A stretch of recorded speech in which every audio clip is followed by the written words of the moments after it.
So guys, nandito na kami sa lunch. Kasama to sa package pala. So pupunta kami doon. Ito naman si Kuya. Dito po. Si Kuya aming guide.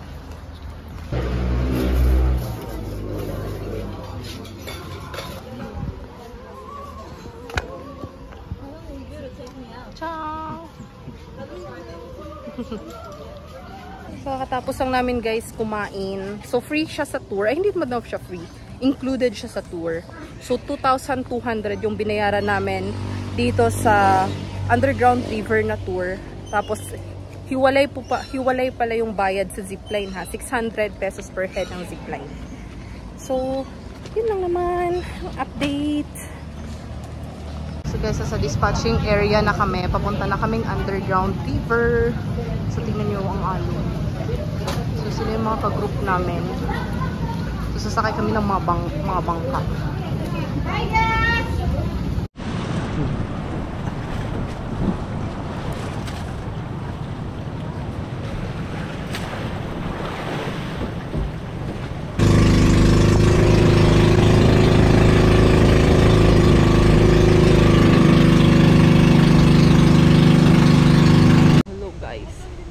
Punta na kami ng underground river. So need nyong magsuot ng hard hat and life vest.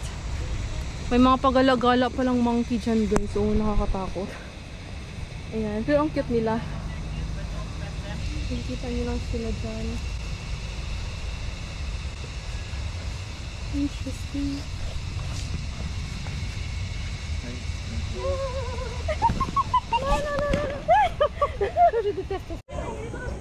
So guys, nandito na kami sa underground river. Inantay na namin si ate tour guide.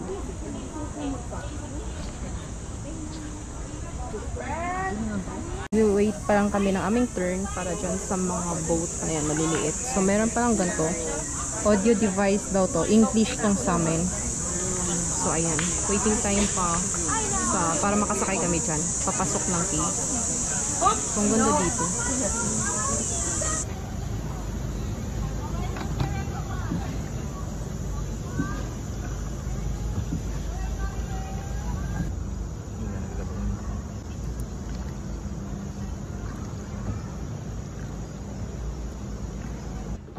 Enjoy the tour.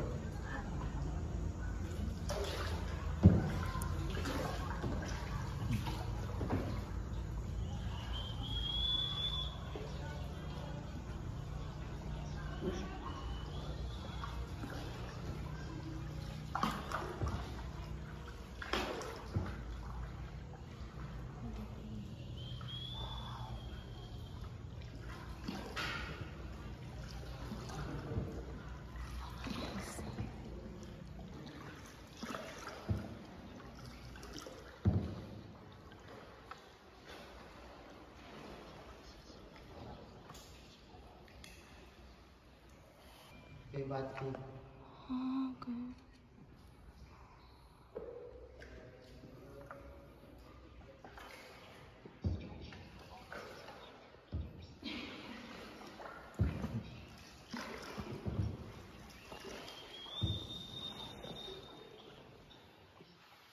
Virgin Mary.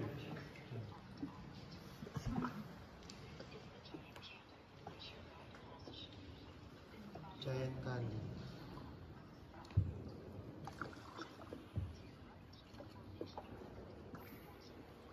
Ride the white horse, Pegasus.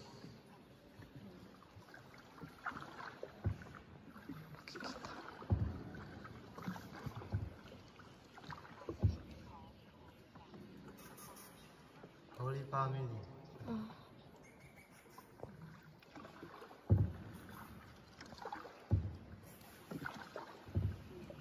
Sweet corn.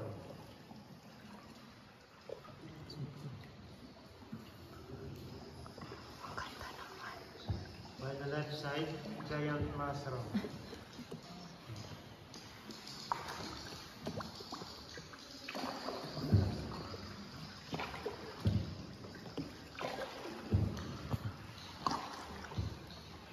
Fruit salad.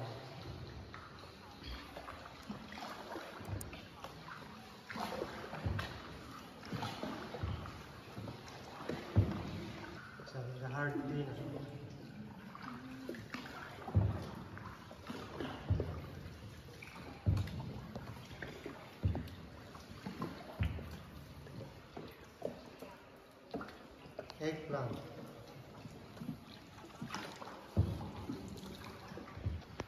May banana blossom.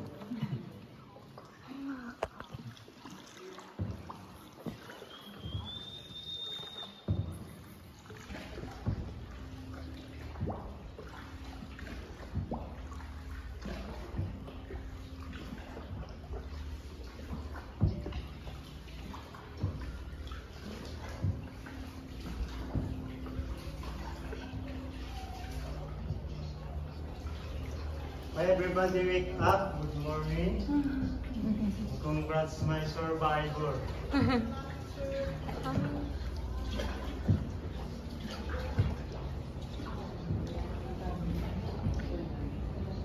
So, hello guys! Kakatapos lang namin mag-underground river. Grabe, nakaka-amaze sa loob. So, highly recommended. Kapag talaga pumunta kayong Puerto Princesa, wag talaga nyo i-skip tong underground river na tour. So good! Ang amazing lang dun sa loob. Grabe. Di ba, love? How's your experience? Goods, goods. Goods, di ba? So, kapag may chance kayo, opportunity kayo pumunta dito, talagang na kayo, mag-underground river tour talaga kayo. So nice!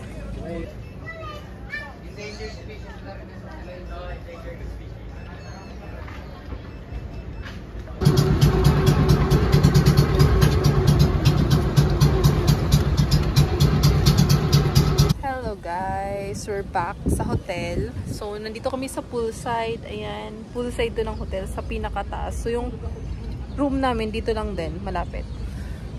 So, chill muna kami dito.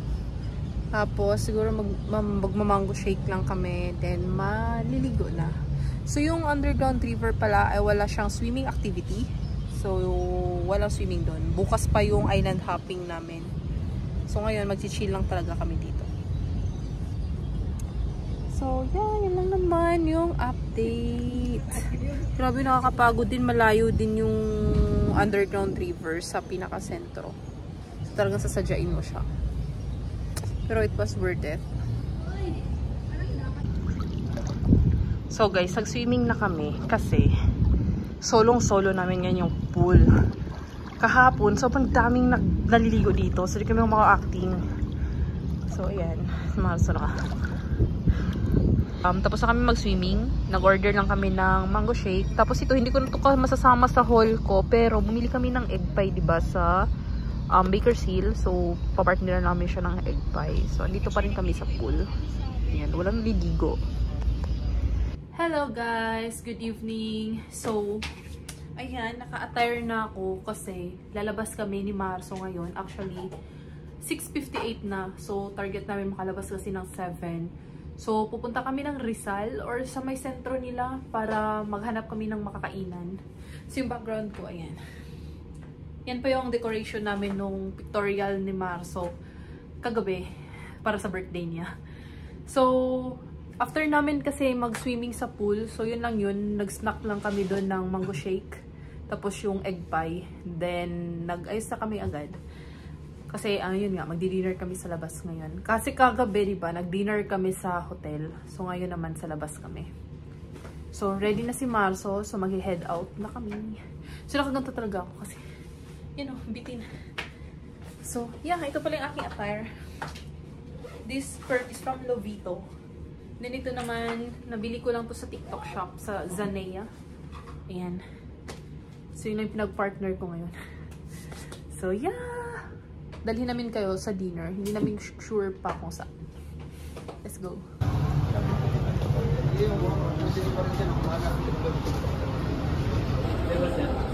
We have to leave our chinelas dito.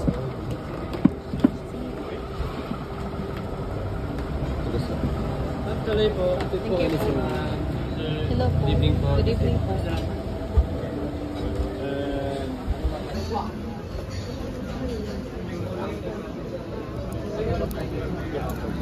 So guys, we ordered all veggie something, yan. Then, seafood sisig, and of course, favorite namin talaga ni Marso is sinigang. So, nag-try kami sinigang, tsaka tuna to. Yung kagabi is sinigang na blue marlin something. So, ito, sinigang na tuna at tipon. So good. Look how pretty. Mayonnaise yan, tsaka yung egg yolk.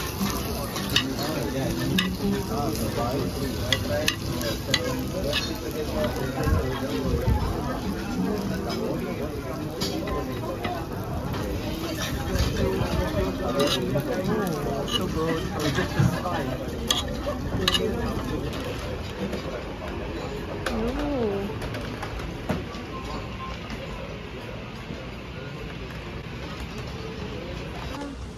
So guys, yung Kaluwi na restaurant, meron din silang ganito.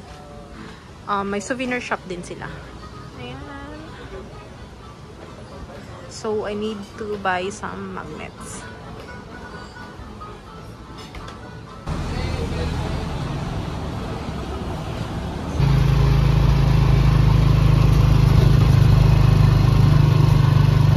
Hello guys! So nakabalik na kami ng hotel. So galing kaming Kaluwi restaurant. So dun kami kumain.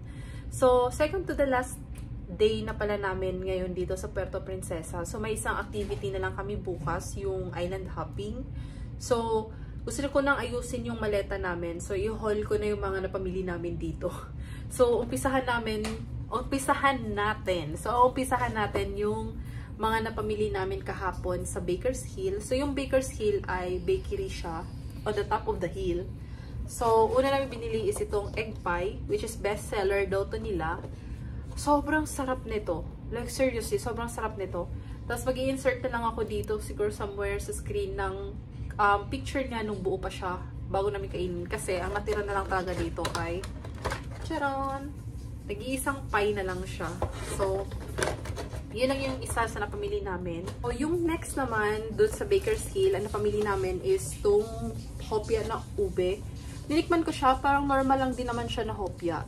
Then, trivia din pala, sabi ni Kuya, driver ng van namin, yung may-ari daw ng Baker's Hill ay, hindi ko sure kung kamag-anak or sila talaga, yung may-ari din ng Tipas Hopya, yung sa Pateros, sa Taguig.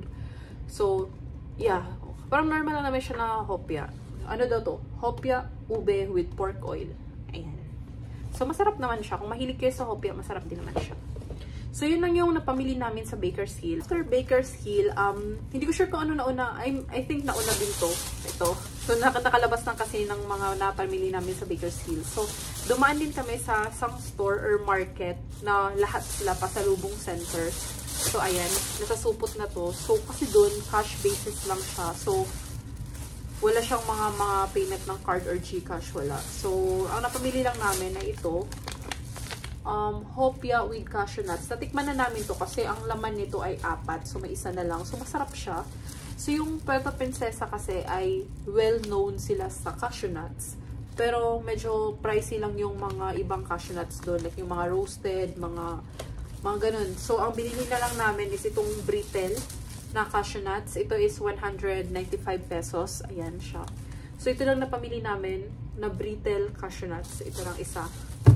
Then, bumili din si Marso. Siya kasi kumuha nito. Itong yema langka. So, bumili din siya. This is 130 pesos. Ayan, yema langka. Then, bumili din kami ng isang cute na sando para sa pamangkin ni Marso. Ayan, meron lang siya nakalagay na Palawan. So, para to kay Baby Ryle. So, next naman ay para sa mga kamag-anakan namin. So, ito, hindi ko na ito isa-isahin, pero ang laman lang naman nito ay itong mga gantong wallet na may Palawan. So, ano to, 40 pesos each to, ayan. So, marami kaming pinamili. So, bibigyan na lang namin yung mga girlies na mga kamag-anak namin, sila ate, ganyan. Para hindi na namin sila isipin na sobrang daming pasalubong. Itong wallet na lang na may Palawan. Then, yung mga kinokollect naman namin yung Marso kapag nagta-travel is itong magnet. Ayan, Palawan lang yung nakalagay. So, this is 80 pesos. Yung gantong klaseng magnet. Ayan. So, yun na yung napamili namin sa store na yun. Then, dumaan lang din kami ng Daiso. Dun sa Robinson. Kasi, diba, katabi lang netong U-Hotel ay Robinson. And, nakita ko tong sa Daiso. Ito yung favorite kong puff sa makeup. Sobrang lambot kasi talaga neto. Tapos, kapag dun sa Taguig, Sobrang rare to, yung Daiso na malapit sa amin. Sobrang rare ko tong makita. Like, siguro na kailang balik na ko, wala talagang ganito. So, dito, nakahanap ako. So, bumili na ako ng dalawa. So, medyo mahal na nga to. 98 pesos na to ngayon. Yeah. So, yeah. Bumili na ako niyan sa Daiso. Then, kanina, sa Kalui Restaurant, is may ano din pala sila doon. May shop. So i-insert na lang sa vlog ko. So, hindi ko sure kung anong mauna. Yeah, I think ito mauna. Pero i-insert ko lang kung ano to, sa Kalui Restaurant na may shop sila. So, bumili lang din kami doon ng mga iba pang mga nagustuhan kami. Nabudol kasi kami doon. Kasi ang ganda ng mga paninda nila. Sobrang aesthetic. So, yun. So, una natin So, una kong ipapakita ay itong tie-dye na shirt. Ayan. Akin yung yellow. Yung kay Marco naman ay parang gray. Ayan. Ang ganda nito. Sobrang ganda ng tela nito. So, bumili lang kami tig-isa na Palawan na tie-dye na t-shirt. Wala pa akong tie-dye na t-shirt. Ngayon pa lang. So, try natin ito. So, this favorite color ko ay yellow. So, itong yellow pinili ko. So, next naman na pinamili namin ay itong magnet ng Underground River. So, ito kasi, sobrang gaganda lang kasi ng prints. Ayan. So, ito, ipamigay namin to sa parents namin. So, bumili kaming dalawa. Then, sa friends ko din, meron akong bibigyan na friends ko. Dalawa sila. So, bumili lang ako ng keychain na Palawan. Ayan. So, same lang naman sila. Ayan. Yan lang yung binili ko sa kanila. Then, nakakita kami ni Marso ng ref magnet talaga na Puerto Princesa. So, bumili kami kasi yung kanina, yung pinakita ko sa inyo, specific lang siya na Palawan. Ayan. Wala kasi kami nakitang ganito na Puerto Princesa talaga yung nakalagay. So, nakahanap kami. Kasi ito talaga hinahanap namin para yung lugar talaga kung saan kami bumili nito. So, ito, Puerto Princesa. So, yeah. Yun lang naman yung mga napamili namin. So, next ko nito ay mag-aayos ako ng gamit namin kasi grabe sobrang gulo. Nagpa-ano na kami kanina, nagpa-housekeeping. Magulo pa din. So, ayusin ko lang yung maleta ko at the same time yung mga dadalhin ko para sa island hopping namin bukas. So, yung attire ko din, tsaka yung bag. Yung gagamitin ko palang bag. Sobrang helpful nito, lalo na yung sobrang alon. Talagang para hindi mabasa yung mga mga gamit. Kasi itong mga dala-dala ko is ito. Itong dala ko yung sa kasal. So, sobrang lang din to. Ang ganda lang din kasi nga sa mga outfits. Pero bukas, since island hopping nga, possible talaga na basaan sa So, ito. So, yun lang naman. So, thank you guys for watching. So, hindi ko sure ko ito ba yung end ng vlog. So, continue ko na lang para sa island hopping bukas. So, yeah. Good night.